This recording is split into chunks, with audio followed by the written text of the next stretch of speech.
പിതാവിന്റെയും പുത്രന്റെയും പരിശുദ്ധാത്മാവിന്റെയും നാമത്തിൽ ആമേൻ. അമ്മേ പരിശുദ്ധ അമ്മേ, അമ്മേ പരിശുദ്ധമേ, ദൈവമാതാവേ, കൃപാസനത്തിലൂടെ ഞങ്ങൾക്കും ഞങ്ങളുടെ ദേശത്തിനും അമ്മ മധ്യസ്ഥം തേടി തന്ന എല്ലാ അനുഗ്രഹങ്ങൾക്കും കൃപകൾക്കും ഞങ്ങളിപ്പോൾ ഹൃദയം നിറഞ്ഞ നന്ദി പറയുന്നു. അമ്മേ പരിശുദ്ധമേ, ദൈവമാതാവേ, 2004 ഡിസംബർ 7 ഉച്ചകഴിഞ്ഞ് 2:30 കൃപാസനത്തിൽ സംഭവിച്ച അമ്മയുടെ പ്രത്യക്ഷപ്പെടലിനെക്കുറിച്ച് തിരുസഭയ്ക്ക് സമർപ്പിച്ചിരിക്കുന്ന പഠനരേഖകളുടെ മേൽ സഭാത്മകമായ പഠനം ആരംഭിക്കുവാൻ ഞങ്ങൾ പ്രാർത്ഥിക്കുന്നു. അമ്മേ പരിശുദ്ധമേ, ഭൂസ്വർലോകങ്ങളുടെ രാജ്ഞിയായ അങ്ങേയ്ക്ക് ഭൗമസംരക്ഷണത്തിനായി പ്രപഞ്ചപ്രകൃതിയെ തന്നെ തിരുസഭ പ്രതിഷ്ഠിക്കുവാൻ ഈ പ്രത്യക്ഷീകരണം വഴി ഇടയാക്കണമേ. പരിശുദ്ധമേ, ജപമാല മാതാവേ, സകല കൃപാസനം പ്രാർത്ഥനയോടും ചേർത്ത് ഞങ്ങളിപ്പോൾ പ്രാർത്ഥിക്കുന്ന ഈ കുടുംബത്തിന്റെ പ്രത്യേക നിയോഗം മക്കളെ.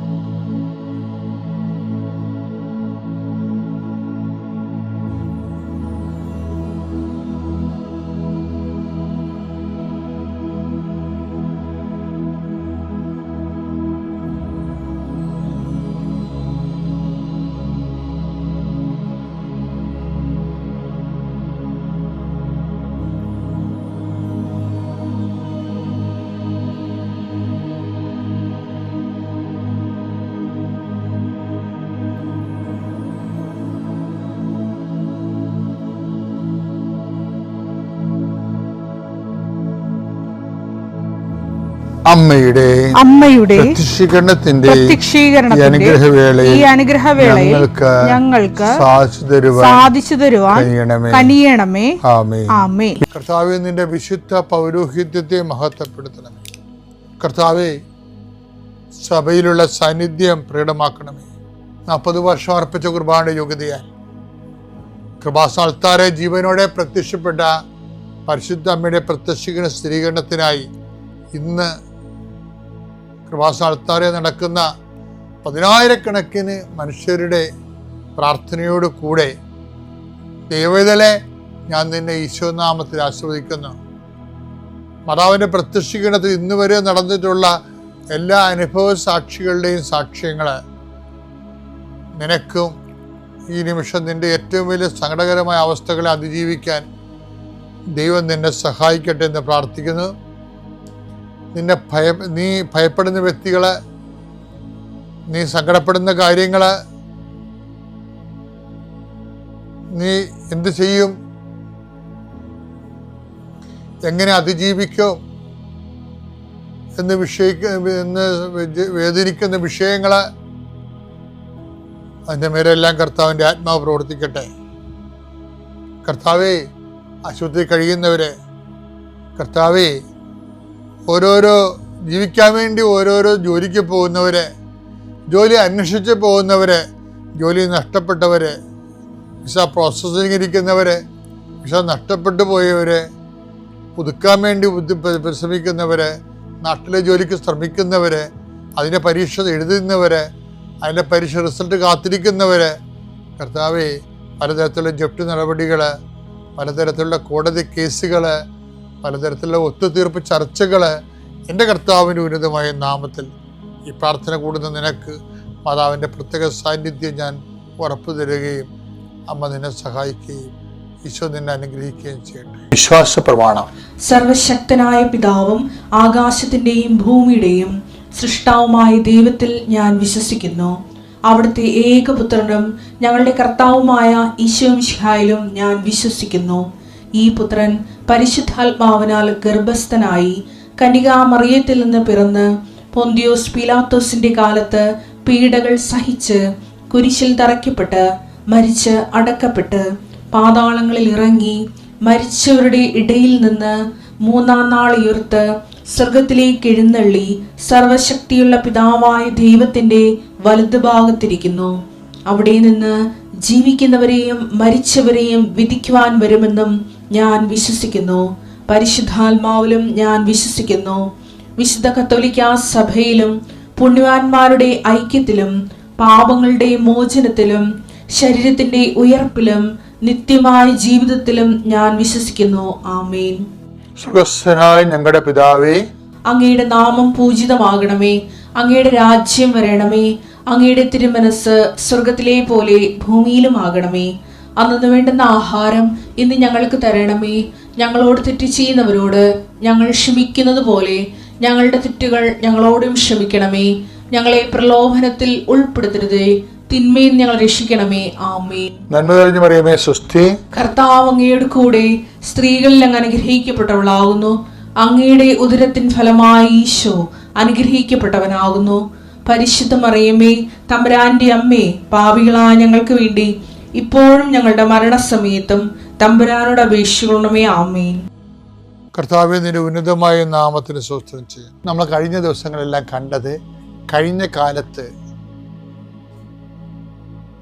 നമ്മുടെ കയ്യിൽ നിന്ന് വന്ന കയ്യബദ്ധങ്ങളെ, ദൈവത്തിൻ്റെ സ്നേഹത്തിന് നിരക്കാത്ത നടപടിക്രമങ്ങളെ ദൈവം ചോദ്യം ചെയ്യുമ്പോൾ, മനസ്സാക്ഷി നമ്മളെ കുറ്റപ്പെടുത്തുമ്പോൾ നമ്മൾ സ്വയം നീതീകരിക്കുകയും ആ നീതി മറ്റുള്ളവരുടെ മേൽ അത് കെട്ടിവെക്കുകയോ ചെയ്യാതെ അത് ഏറ്റെടുത്ത് ദൈവത്തിൻ്റെ മാപ്പ് ചോദിക്കുന്നതിനെക്കുറിച്ചാണ് ഭൂതകാലത്തിൻ്റെ വിശുദ്ധീകരണം.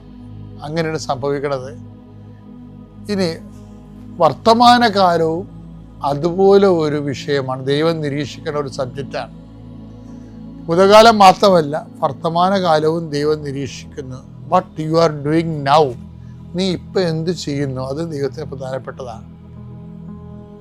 നിന്റെ വർത്തമാനകാലത്തിൻ്റെ വിശുദ്ധീകരണത്തിന് ഉതകുന്നതാണ്. ഇപ്പം എങ്ങനെയാണ് കാലങ്ങളെ വിശുദ്ധീകരിക്കണം എന്നാണ് അച്ഛൻ പറഞ്ഞുകൊണ്ടിരിക്കുന്നത്.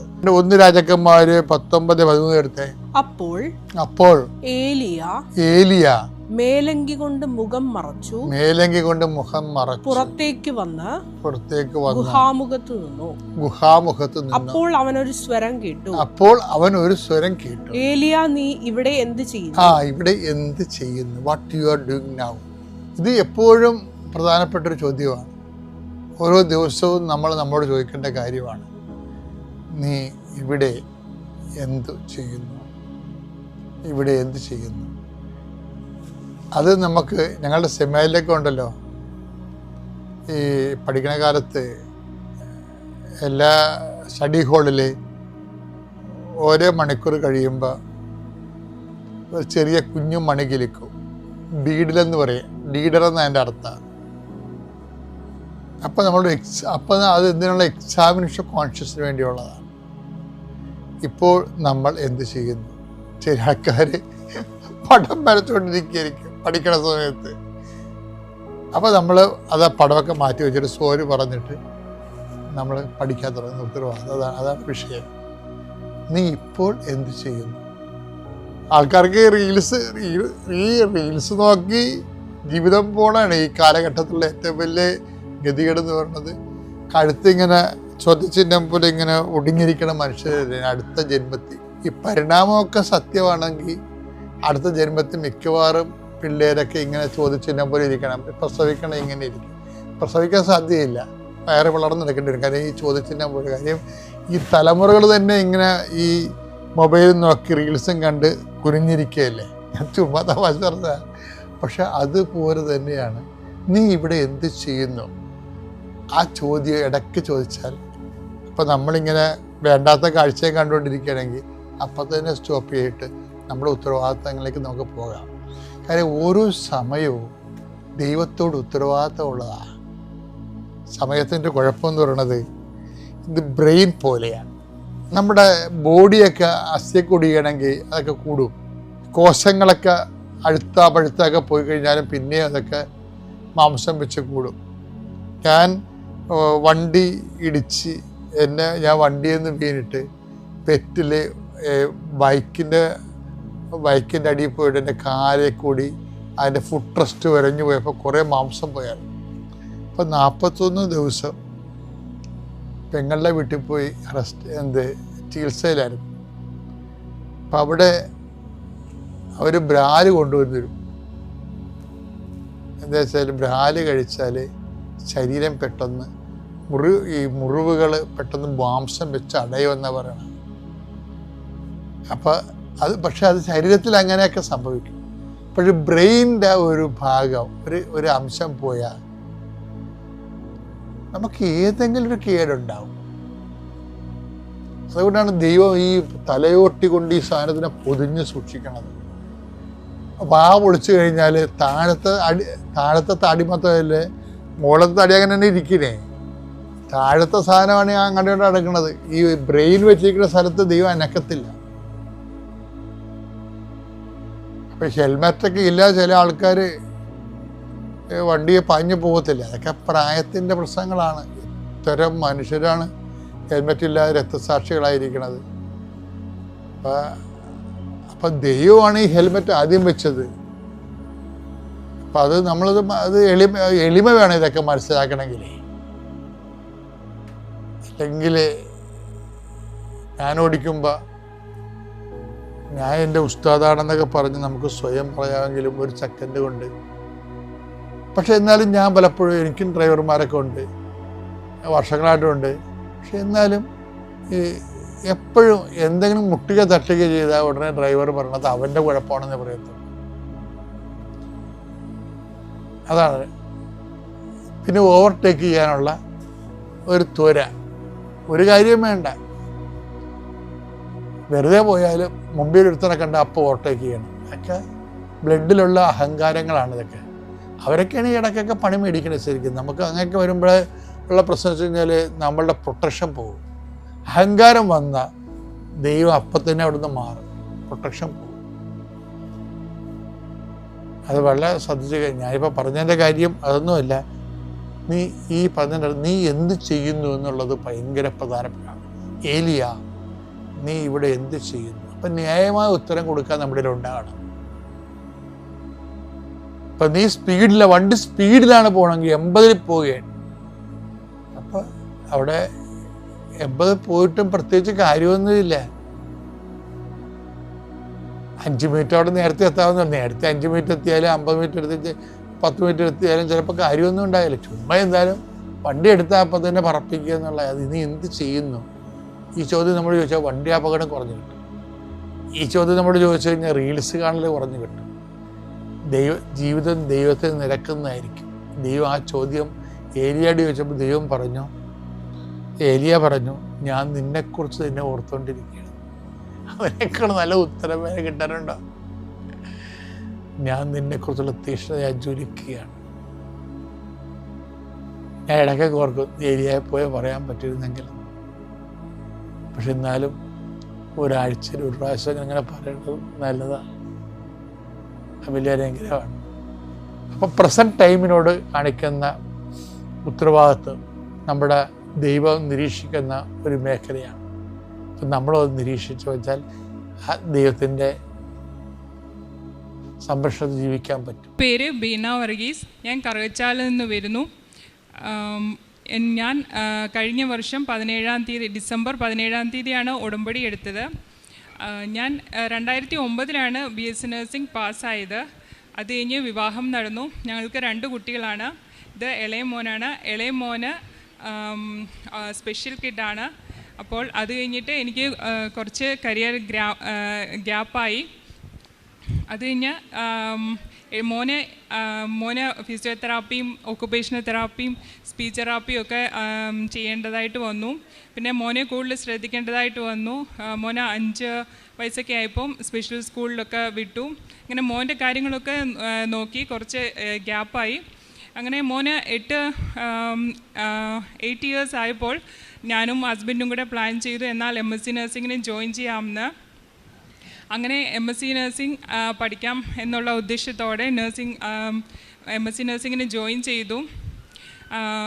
കുറച്ച് 8 വർഷത്തെ ഗ്യാപ്പും അതുപോലെ തന്നെ പുതിയ സ്റ്റുഡൻസ് ലൈഫ് 10-12 വർഷം ഏജ് ഡിഫറൻസ് ഉള്ള ഒരു സ്റ്റുഡൻറ്റ് ലൈഫും സിലബസും വെച്ചുള്ള പഠിത്തവും യൂണിവേഴ്സിറ്റി എക്സാം എല്ലാം കൂടി എനിക്ക് നല്ല സ്ട്രെയിൻ ഉണ്ടായിരുന്നു.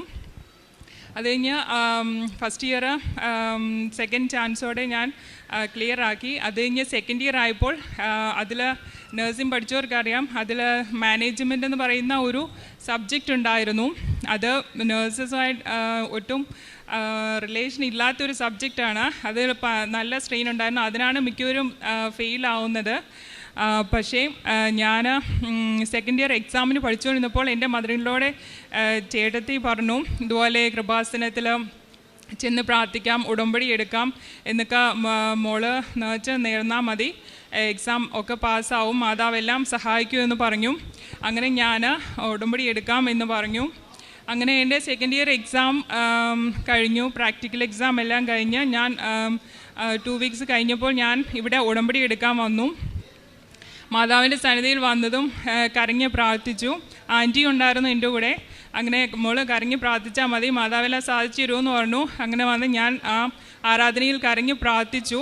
മാതാവേ, എനിക്ക് എൻ്റെ ഫസ്റ്റ് നിയോഗം തന്നെ MSc നഴ്സിങ്ങിന് പാസ്സാവണം എന്നുള്ളതായിരുന്നു. പിന്നെയും ആ പുസ്തകം എല്ലാം തുറന്നു വെച്ച് പഠിക്കാനും ആ ഒരു പിന്നെ ആ സ്റ്റുഡൻറ്റ് ലൈഫിലോട്ട് പോകാനും ഒക്കെ ഓർക്കാൻ കൂടി വയ്യായിരുന്നു. അങ്ങനെ ഞങ്ങൾ ആ ഉടമ്പടിയെല്ലാം കഴിഞ്ഞ് ഒരു 6:30 ഞങ്ങൾ തിരിച്ചു പോവുമായിരുന്നു. അപ്പോൾ കുറച്ച് ദൂരം, ഒരു 15 മിനിറ്റായി കാണും. അപ്പോൾ തന്നെ എൻ്റെ ക്ലാസ്മേറ്റ് വിളിച്ചു പറഞ്ഞു, ഇതുപോലെ റിസൾട്ട് പബ്ലിഷ് ചെയ്തിട്ടുണ്ടെന്ന് പറഞ്ഞു. അങ്ങനെ ഞാനിങ്ങനെ ആകെ പേടിച്ചെന്നപ്പോൾ പറഞ്ഞു, അവൾ തന്നെ റിസൾട്ട് നോക്കി പാസ്സായി എന്നുള്ള വിവരം ഇവിടുന്ന് ഇറങ്ങി 15 മിനിറ്റ് കഴിഞ്ഞപ്പോൾ തന്നെ മാതാവ് എനിക്ക് അത്ഭുതകരമായ ആ വിജയ സന്തോഷം അറിയിച്ചു തന്നു. അതെനിക്ക് എല്ലാവരോടും പറയാതിരിക്കാൻ വയ്യ. എൻ്റെ ബലഹീനതയിൽ മാതാവ് എനിക്ക് സഹായിച്ചു തന്ന ഒരു അത്ഭുതകരമായ സംഭവമായിരുന്നു എൻ്റെ ജീവിതത്തിൽ തന്നെ. അതുപോലെ തന്നെ അത് കഴിഞ്ഞ് ഞാൻ എൻ്റെ ജോലിക്ക് വേണ്ടിയിട്ടുള്ള ശ്രമങ്ങൾ തുടങ്ങി.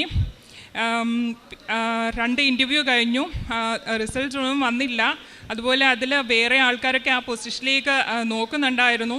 അങ്ങനെ തടസ്സങ്ങളൊക്കെ വന്നു. അപ്പോൾ ഞാൻ ഈ ജോലിയുടെ കാര്യം എൻ്റെ നിയോഗത്തിൽ എഴുതിയിട്ട് പോലും ഇല്ല.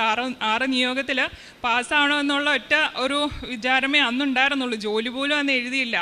പക്ഷേ ദിവസമുള്ള പ്രത്യക്ഷീകരണ പ്രാർത്ഥനയിലും ഉടമ്പടി പ്രകാരമുള്ള നിയോഗങ്ങളും എല്ലാം വെച്ചുള്ള പ്രാർത്ഥനയിൽ മാതാവിൻ്റെ ജോലിക്കാരോ എനിക്ക് സാധിച്ചു വന്നു. പെട്ടെന്ന് ഒരു ഫോൺ കോൾ വന്നു, എന്നെ സെലക്ട് ചെയ്തു എന്നുള്ള വാർത്തയായിരുന്നു അത്. അതും എനിക്ക് ഭയങ്കര സന്തോഷമാണ്. എൻ്റെ മാതാവാണ് അതെനിക്ക് എല്ലാവരിൽ കൂടിയും പ്രവർത്തിച്ചു തന്നതെന്ന് ഞാൻ ഉറച്ചു വിശ്വസിക്കുന്നു. അങ്ങനെ ഇവിടെ വന്ന് സാക്ഷ്യം പറയാമെന്നുള്ള തീരുമാനം ഞാൻ എടുത്തു. മാതാവിൻ്റെ അനുഗ്രഹം എല്ലാവരോടും അറിയിക്കുക എന്നുള്ള ഉദ്ദേശത്തോടെയാണ്. പിന്നെ എൻ്റെ മകൻ മോനെ എല്ലാ തെറാപ്പിയും കൊടുത്ത് അവന് വേറെ കുഴപ്പമൊന്നുമില്ല. എല്ലാം അക്ഷരങ്ങൾ എഴുതുകയും വായിക്കുകയൊക്കെ ചെയ്യും. പക്ഷേ മോൻ്റെ സ്പീച്ച് മാത്രം ക്ലിയർ ആവുന്നില്ലായിരുന്നു. ഇവിടെ ഉടമ്പടി എടുത്ത ഒരു നിയോഗം ഞാൻ വെച്ചിരുന്നു, മോൻ്റെ സംസാരം നന്നായിട്ട് ക്ലിയർ ആകാൻ വേണ്ടിയിട്ട്. അത് ഉടമ്പടി എടുത്ത് 1.5 മാസം കഴിഞ്ഞപ്പോൾ തന്നെ വേറെ മറ്റ് പലരും പറഞ്ഞു തുടങ്ങി, ഇപ്പോൾ ഇവൻ നന്നായിട്ട് സംസാരിക്കുന്നുണ്ടല്ലോ, അവൻ തന്നെയാണോ ഈ സംസാരിക്കുന്നതെന്നൊക്കെ പറയാൻ തുടങ്ങി. അങ്ങനെ മോനിൽ അമ്മ പ്രവർത്തിച്ച അനുഗ്രഹം ഞാൻ എല്ലാവരോടും പറയുന്നു. അങ്ങനെ എല്ലാം കൊണ്ടും മാതാവിൻ്റെ അനുഗ്രഹം ഹൃദയം നിറഞ്ഞ സന്തോഷത്തോടെ 1000 നന്ദിയോടെ അറിയിക്കാൻ വേണ്ടിയാണ് ഞാൻ ഈ സാക്ഷ്യത്തിന് ഇവിടെ നിൽക്കുന്നത്. ഇൻറ്റു സിറിൽ, ഞാൻ പത്തനംതിട്ടയിൽ നിന്ന് വരുന്നു. ഞാൻ എൻ്റെ ഹസ്ബൻഡിന് വേണ്ടി സാക്ഷ്യം പറയാൻ വേണ്ടിയാണ് വന്നത്. എൻ്റെ ഹസ്ബൻഡിന് ജന്മന ഒരു കിഡ്നി ഉള്ളായിരുന്നു. 2017 നവംബർ 2-ാം തീയതി ഞങ്ങളുടെ കല്യാണം ഒക്ടോബർ 2-ന് കഴിയുന്നു. നവംബർ 2-ാം തീയതിയാണ് ഞങ്ങളെല്ലാവരും അവരുടെ കുടുംബം ഉൾപ്പെടെ അറിയുന്നത് ആൾക്കൊരു കിഡ്നി ഉള്ളതെന്ന്. അങ്ങനെ ഞങ്ങൾ ആരോടും കൂടുതൽ പറയാതെ 5 വർഷം അങ്ങനെ നോക്കി. കഴിഞ്ഞ 2022 മാർച്ച് മാസം 20-ാം തീയതി ആയപ്പോൾ ആളുടെ ക്രിയാറ്റിനിൽ ജനുവരിയിൽ ഒരു പനി വന്നു. ആ പനി വന്നതിന് ശേഷം ആളുടെ ക്രിയാറ്റിന് ചെറുതായിട്ടൊന്ന് കൂടാൻ തുടങ്ങി. ആ പനിയിലൂടെ ആളുടെ കിഡ്നിയിൽ അന്ന് കഴിച്ച മരുന്നുകളുടെ ഫലമായിട്ട് കിഡ്നിക്ക് പ്രഷർ കൂടുകയും അതിൻ്റെ ഫങ്ഷൻ ഉള്ളൊരു കിഡ്നിയുടെ ഫങ്ഷൻ ക്രമേണ കുറയാനും തുടങ്ങി. 2020 മാർച്ച് ആയപ്പോഴത്തേക്കിന് ക്രിയാറ്റിൻ്റെ അളവ് 2-ൽ നിന്നും ഓരോ ദിവസം കഴിയുന്നവരെ ഓരോ ഇതായിട്ട് കൂടി അവസാനം 6 വരെ എത്തി. ഞങ്ങൾ പിന്നെ അവിടെ നോയമ്പിൻ്റെ അവധി സമയമായപ്പം ഹസ്ബൻഡിൻ്റെ കാലിലൊരു ചെറിയ നീര് വരികയും ഞങ്ങൾ എത്രയും പെട്ടെന്ന് ഫ്രണ്ട്സ് എല്ലാവരും ഞങ്ങളോട് പറഞ്ഞു നാട്ടിൽ പോകാൻ പറഞ്ഞു. ഞങ്ങൾ നാട്ടിൽ വന്നു. ഈ കോട്ടയം മെഡിക്കൽ കോളേജിൽ വരുന്നു. ആ കോട്ടയം മെഡിക്കൽ കോളേജിൽ വരുന്നതിന് മുമ്പ് 1-ാം തീയതി ജൂൺ 2022 ഞങ്ങൾ ഇവിടെ വന്ന് ഉടമ്പടി എടുത്തതിന് ശേഷം ഞങ്ങൾ കോട്ടയത്തൊരു ഡോക്ടറെ കണ്ടു. സാർ സ്റ്റീറോയിഡ്സിലൂടെ സ്റ്റാർട്ട് ചെയ്തു ക്രമേണ ഈ കിഡ്നിയുടെ ഫങ്ഷൻ പഴയ രീതി ആക്കാവോ എന്ന് നോക്കി. അത് ഫലവത്തായില്ല. പിന്നെ ഡോക്ടർ ഞങ്ങളോട് പറഞ്ഞു എത്രയും പെട്ടെന്ന് ഇവ 30 വയസ്സേ ഉള്ളൂ, ആൾക്കന്നേരം ബെറ്റർ പോകുന്നത് ട്രാൻസ്പ്ലാന്റ് ആയിരിക്കും, നോർമൽ ഒരു ലൈഫ് നയിക്കണ്ടേന്ന് പറഞ്ഞു. സാറ് തന്നെ ഞങ്ങളോട് ഫിസ്റ്റുല ഇടാൻ പറഞ്ഞു. മാതാവിൻ്റെ ഉടമ്പടി കാശ് രൂപ ഞങ്ങൾ എപ്പോഴും കൊണ്ട് നടന്നു. പോകുന്ന വഴിയിലും എല്ലാം ഞങ്ങൾ എവിടെ ചെന്നാലും മാതാവ് ഞങ്ങൾക്ക് മുമ്പായിട്ട് ഞങ്ങൾക്ക് എല്ലാ കാര്യങ്ങളും ഒരുക്കി തന്നു. ഞങ്ങൾക്ക് ഇതിനെക്കുറിച്ച് ഒന്നും അറിയില്ലായിരുന്നു, യാതൊരു വിധ കാര്യങ്ങളും ഞങ്ങൾ ഒരുക്കത്തോടല്ലായിരുന്നു. ഇതൊക്കെ കേട്ടപ്പോൾ പെട്ടെന്നൊരു അതിശയം പോലായിരുന്നു. ഞങ്ങളുടെ മാതാവിൻ്റെ ഉടമ്പടി കാശ് രൂപം കൊണ്ട് ആളുടെ കയ്യിൽ ഫിസ്റ്റുല ഇടുകയും അത് എത്രയും പെട്ടെന്ന് ഫങ്ഷൻ ആകുകയും, ഏറ്റവും വലിയ അത്ഭുതം എന്ന് പറയാനായിട്ട് എല്ലാവരും ചോദിക്കും കിഡ്നി ഫെയിലിയറാന്ന് പറയുമ്പോൾ എത്ര ഡയാലിസിസ് നടത്തി. ഈ ട്രാൻസ്പ്ലാന്റ് ഈ ജനുവരി 14-ാം തീയതിയായിരുന്നു, ഡിസംബർ 14-ാം തീയതിയായിരുന്നു. ആ ട്രാൻസ്പ്ലാന്റിനോടനുബന്ധിച്ച് 7 ദിവസം മാത്രമേ ആൾ ഡയാലിസിസിൻ്റെ കീഴിൽ പോയുള്ളൂ, അല്ലാതെ ഡയാലിസിസ് ഇന്നേ വരെ ചെയ്തില്ല. എല്ലാ കാര്യങ്ങളും മാതാവ് ഞങ്ങൾക്ക് എല്ലാം മുന്നമേ ഞങ്ങളുടെ രീതിയിൽ. ആളുടെ അമ്മ 55 വയസ്സുണ്ട്. ഞങ്ങൾക്ക് പുറമേ നിന്ന് കിഡ്നി എടുക്കാനുള്ള ഒരു സാമ്പത്തിക അവസ്ഥയല്ലായിരുന്നു. ആളുടെ സിസ്റ്റർ ഞങ്ങളെ സഹായിച്ചു സാമ്പത്തികമായി. ആളുടെ അമ്മ ഞങ്ങൾക്ക് വേണ്ടി മുന്നോട്ട് വന്നു. ഞങ്ങൾക്കൊരു ജീവിതം തരുവാനായിട്ട് അമ്മ കിഡ്നി ഞങ്ങൾക്ക് ദാനം ചെയ്തു. എല്ലാ കാര്യങ്ങളും ഇത്രത്തോളം ഭംഗിയായി. ആൾക്കിപ്പോൾ ഈ മാർച്ച് 14 ആകുമ്പോൾ 3 മാസമാകും. യൂറിൻ ഔട്ട്പുട്ടും എല്ലാം ഭംഗിയായിട്ട് ഇപ്പോഴും പോകുന്നു. മാതാവ് ഞങ്ങളുടെ ജീവിതത്തിൽ നിന്ന് എല്ലാ കാര്യങ്ങൾക്കും നന്ദി. അതുപോലെ ഞങ്ങളുടെ അടുത്തുള്ള റൂമിൽ ഇതുപോലെ കിഡ്നി 2 ഫെയിലിയറായി. 2 കിഡ്നിയിലും മുഴകളായിട്ട് അവർ ഖത്തറിൽ നിന്ന് വന്ന ബാങ്കിൽ ജോലിക്കാരാണ്. അവർ ഖത്തറിൽ നിന്ന് വന്നതാണ്. ഞങ്ങളുടെ കയ്യിൽ ഞങ്ങൾക്ക് മാതാവ് ചെയ്തു തന്ന എല്ലാ കാര്യങ്ങളും ഞങ്ങൾ മാതാവിന് അവരോട് ഞങ്ങൾക്ക് സാക്ഷീകരിക്കാൻ, ഞങ്ങളുടെ ഹോസ്പിറ്റലിൽ വാസത്തിൽ ഞങ്ങൾക്ക് ഞങ്ങളുടെ ജീവിതത്തിൽ മാതാവ് ചെയ്തു തന്ന ചെറുതും വലുതുമായ ഓരോ കാര്യങ്ങളും ഞങ്ങൾക്ക് മാതാവ് ചെയ്ത എല്ലാ കാര്യങ്ങളും ഞങ്ങൾക്ക് സാക്ഷീകരിക്കാൻ ഞങ്ങൾക്കിടയായി. ഞങ്ങളുടെ കയ്യിലുണ്ടായിരുന്ന ഉടമ്പടി തൈലം ഞങ്ങൾ വെച്ച് ആൾക്ക് വേണ്ടി പ്രാർത്ഥിച്ചു. ആളുടെ മുഴ അന്ന് രാത്രിയിൽ സർജറിക്ക് എടുക്കണമെന്ന് പറഞ്ഞ ആ ആളുടെ മുഴ ദൈവം അത്രയും പെട്ടെന്ന് അത് ചുരുങ്ങി. അന്നേരം ഡോക്ടർ തന്നെ സ്കാനിങ്ങിലൂടെ പറഞ്ഞു ആൾക്ക് സർജറി ചെയ്യേണ്ട ആവശ്യമില്ല, ആ കിഡ്നി നോർമൽ ഫങ്ഷനാണ് ഇപ്പോൾ ചെയ്യുന്നത്, കുഴപ്പമില്ല, അത് നോർമൽ ആയിക്കോളൂ എന്ന് പറഞ്ഞു. ഞങ്ങൾക്ക് ജീവിതത്തിൽ ചെയ്ത എല്ലാ അനുഗ്രഹങ്ങൾക്കും മാതാവിന് നന്ദി പറയുന്നു. അമ്മയ്ക്കും തിരുകുമാരനും 1000 നന്ദി. എൻ്റെ പേര് അനിഷ സാബു. ഞാൻ തിരുവനന്തപുരത്ത് നിന്നാണ് വരുന്നത്. കഴിഞ്ഞ സെപ്റ്റംബറിലാണ് ഞാൻ ഉടമ്പടി എടുത്തത്. എനിക്ക് മോൾക്ക് 1 വയസ്സായപ്പോൾ വയറ്റിൽ ഒരു വേദനയും ഗ്യാസും ഉണ്ടായി. അങ്ങനെ ഞങ്ങൾ ബഹ്റൈനിലായിരുന്നു. അവിടെ 2-3 ഹോസ്പിറ്റലിൽ കാണിച്ചു, കുഴപ്പമില്ല, വെള്ളം നിറഞ്ഞു കിടക്കുകയാണ്, സ്കാനിങ് ചെയ്തപ്പോൾ നിറഞ്ഞു കിടക്കുകയാണെന്നാണ് പറഞ്ഞിരുന്നത്. വീണ്ടും ഒരു ഹോസ്പിറ്റലിൽ കാണിച്ചു, അപ്പോഴും ബ്ലഡ് ചെക്ക് ചെയ്യാൻ പറഞ്ഞു, ബ്ലഡിൽ വേരിയേഷൻ ഉണ്ടെന്ന് പറഞ്ഞു. നാട്ടിലോട്ട് പോയി ടെസ്റ്റ് ചെയ്ത് നോക്കാൻ വേണ്ടി പറഞ്ഞു. അങ്ങനെ നാട്ടിൽ വന്നു, CT സ്കാൻ എടുക്കാൻ പറഞ്ഞു. CT സ്കാൻ എടുത്തു. ലെഫ്റ്റ് ഓവറിയിൽ മുഴ ഉണ്ടായിരുന്നു, അത് പൊട്ടിക്കിടക്കുകയാണ്. അങ്ങനെ ക്യാൻസറാണ് എന്നാണ് പറഞ്ഞിരുന്നത്. അങ്ങനെ അത് പൊട്ടിക്കഴിഞ്ഞപ്പോൾ വയറ്റിൽ ഗ്യാസ് നിറഞ്ഞ് വയറുവേദനയും ഉണ്ടായിക്കൊണ്ടിരുന്നു. അങ്ങനെ എത്രത്തോളം ഇത് സ്പ്രെഡായിട്ടുണ്ടെന്ന് അറിഞ്ഞില്ല എന്ന് ഡോക്ടർ പറഞ്ഞു. സർജറി ഉടൻ വേണമെന്ന് പറഞ്ഞു. ആദ്യം ഒരു മൈനർ സർജറി കഴിഞ്ഞിരുന്നു. അന്നേരമാണ് അമ്മയെക്കുറിച്ച് എൻ്റെ ചേച്ചി കൃപാസന അമ്മയെക്കുറിച്ച് പറഞ്ഞ് ഞങ്ങൾ അറിയുന്നത്. ഉടനടി ഓൺലൈൻ ഉടമ്പടി എടുത്തിരുന്നു. ഓൺലൈൻ ഉടമ്പടി എടുത്ത് ഞങ്ങൾ തുടർന്ന് സായാഹ്ന പ്രാർത്ഥനയും പ്രത്യക്ഷീകരണ പ്രാർത്ഥനയും എല്ലാം ചൊല്ലി അമ്മയെ നന്നായിട്ട് പ്രാർത്ഥിക്കുമായിരുന്നു. അടുത്ത് സർജറിക്ക് 1 ആഴ്ച മുന്നേ എൻ്റെ ഹസ്ബൻഡ് വന്നിരുന്നു. അതിനു മുമ്പ് 4 കീമോ കഴിഞ്ഞു. വന്നിരുന്നപ്പോൾ ഞങ്ങൾ ഇവിടെ വന്ന് ഉടമ്പടി എടുത്ത് സർജറി കഴിഞ്ഞു. സർജറി കഴിഞ്ഞതിന് ശേഷവും ഉടമ്പടി പുതുക്കാനായിട്ട് വീണ്ടും വന്നു. അച്ഛൻ്റെ അനുഗ്രഹവും സൈത്തും പൂശി ഞങ്ങൾ അനുഗ്രഹവും വാങ്ങി പോയി. എനിക്ക് എൻ്റെ മക്കളുടെ അടുത്ത് പോകണമെന്നും എൻ്റെ ഈ അസുഖം പൂർണ്ണമായി മാറണമെന്നുമുള്ള ഉടമ്പടിയായിരുന്നു ഞാൻ ആദ്യം നിയോഗത്തിൽ വെച്ചിരുന്നത്.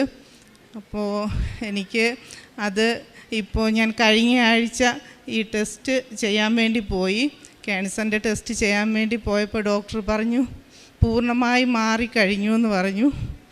അപ്പോൾ എനിക്ക് പൂർണ്ണമായി മാറി. എനിക്കിപ്പോൾ മരുന്നൊന്നുമില്ല. അമ്മയുടെ